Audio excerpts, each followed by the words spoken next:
નમસ્તે મિત્રો, હું બિપિન પટેલ. વોટ્સઅપમાં હાલમાં જ વોટ્સએપ સ્ટેટસમાં 2 ફીચર્સ નવા એડ કરવામાં આવ્યા છે, જે આપણે હાલ અત્યારે જોવાનો છે. અત્યાર સુધી વોટ્સએપ સ્ટેટસમાં એક કરીને ફોટો સ્ટેટસમાં મૂકવામાં આવતા હતા, જે વોટ્સએપ સ્ટેટસની સંખ્યા વધી જતી હતી. અને જો વધારે ફોટા હોય અને તમે એકસાથે મૂકવા માંગતા હોય તો પછી ફોટો એડિટરનો ઉપયોગ કે બીજી કોઈ થર્ડ પાર્ટી એપ્લિકેશનનો ઉપયોગ કરી ફોટાને ભેગા કરતા હતા. એટલે કે ફોટો કોલાજ કરીને પછી સ્ટેટસમાં અલગથી એને મૂકવામાં આવતા હતા.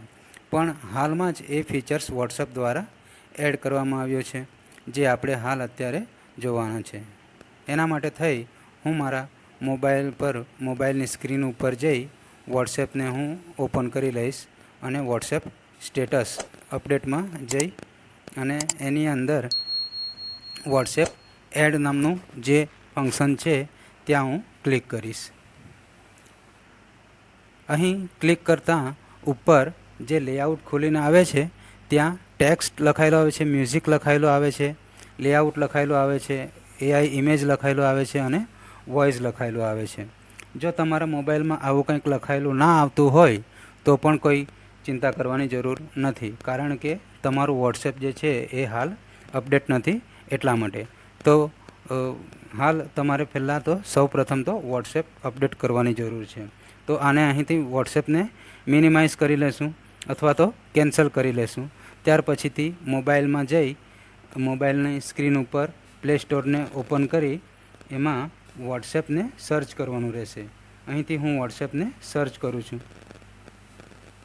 વોટ્સએપને સર્ચ કરતાં અહીં વોટ્સએપ મેસેન્જર લખાયેલું આવે છે, જે આ પ્રમાણે રહેશે. એમાં વોટ્સએપમાં અનઇન્સ્ટોલ અને ઓપન લખાયેલું આવે છે. એ એવું બતાવે છે કે વોટ્સએપ અપડેટ છે, કારણ કે મારા મોબાઈલમાં હાલ જ મેં વોટ્સએપને અપડેટ કર્યું છે, એટલે અહીં અપડેટનું ફંક્શન નથી આવતું. અહીં ઓપન લખાયેલું આવે છે. તમારા મોબાઈલમાં ત્યાં અપડેટ લખાયેલું આપતું હશે, તો અપડેટ ઉપર ક્લિક કરી વોટ્સએપને અપડેટ કરી લેવું. અપડેટ કરી લીધા બાદ ફરી પાછું તમે વોટ્સએપને ઓપન કરશો અને અપડેટ્સમાં જઈ એડ સ્ટેટસ ઉપર ક્લિક કરશો એટલે આ પ્રકારના બધા લેઆઉટ દેખાતા થઈ જશે. એમાં સૌપ્રથમ આપણે લેઆઉટને જોશું. લેઆઉટ પર ક્લિક કરતાં અહીં આવી રીતે ફોટા જે છે એ સિલેક્શન કરવા માટે કહેશે. હું અહીંથી આ પ્રકારે 3 ફોટાને હું સિલેક્શન કરી લઉં છું અને અહીં ખરાની નિશાની જે એરો છે એના ઉપર ક્લિક કરતાં અહીં આ પ્રકારનું કંઈક લેઆઉટ ખુલી આવશે.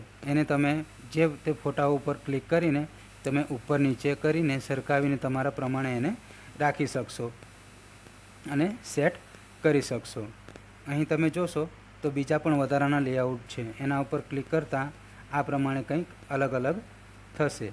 જો તમારે આ પ્રકારે જરૂર હોય તો તમે આ પ્રકારે રાખી શકશો, આ પ્રકારેની જરૂર હોય તો તમે આ પ્રકારે રાખી શકો. એટલે કે જે પ્રકારનું લેઆઉટ છે તમારે જે પ્રકારે રાખવું હોય એ પ્રમાણે તમે અહીંથી રાખી શકો છો. જો તમને આ ફોટો હટાવવો હોય તો આના ઉપર ક્લિક કરીને તમે અહીંથી આમ કરીને બીજો ફોટો પણ એને સિલેક્ટ કરી શકો છો. એને પણ ઉપર નીચે આજુબાજુ સરકાવીને તમે એમ એને સેટ કરી શકો છો. આટલું છે.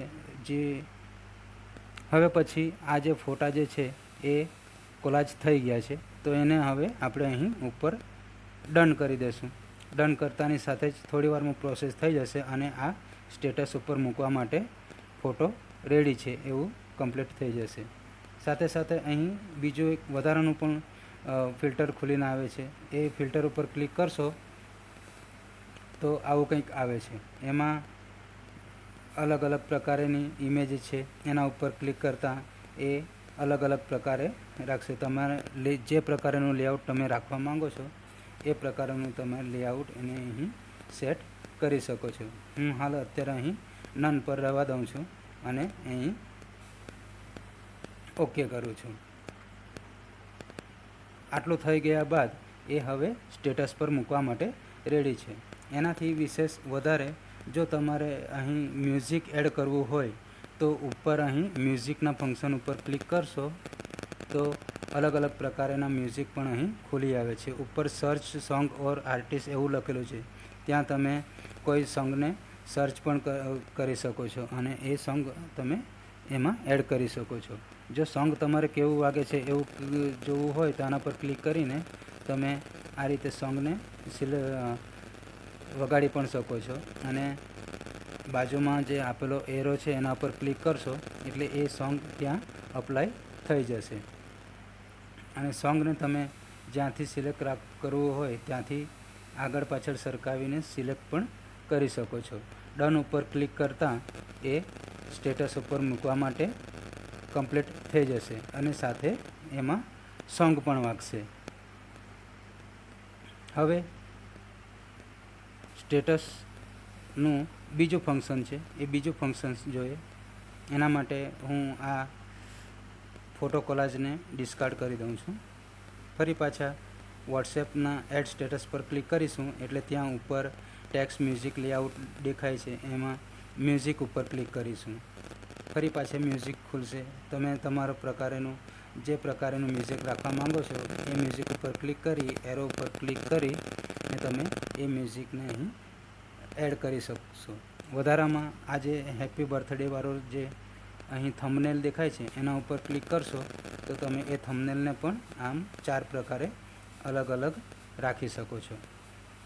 તમારે જે પ્રકારે થંબનેલ રાખવો હોય એ પ્રકારે તમે અહીં એને સેટ કરી શકો છો. અને વધારેમાં તમારે જે પ્રકારની જ્યાંથી પણ મ્યુઝિક સેટ કરવી હોય ત્યાંથી આ કર્સરને આગળ પાછળ સરકાવીને તમે એ મ્યુઝિક ત્યાંથી સેટ કરી શકો છો અને તેટલી તમે તમારા વોટ્સએપ સ્ટેટસમાં એડ કરી શકો છો.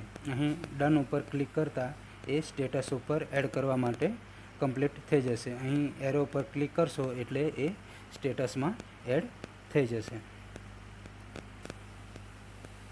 હું અહીંથી આ સોંગને ડિસ્કાર્ડ કરીને બહાર નીકળી જાઉં છું.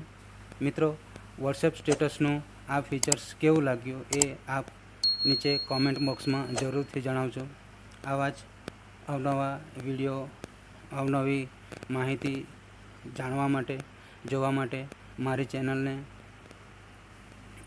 સબસ્ક્રાઈબ કરી રાખજો. અને વિડીયો જો ગમ્યો હોય તો વિડીયોને વધુને વધુ શેર કરજો અને તમારા મિત્રો જોડે એને શેર કરજો અને વિડીયોને લાઈક પણ કરી દેજો.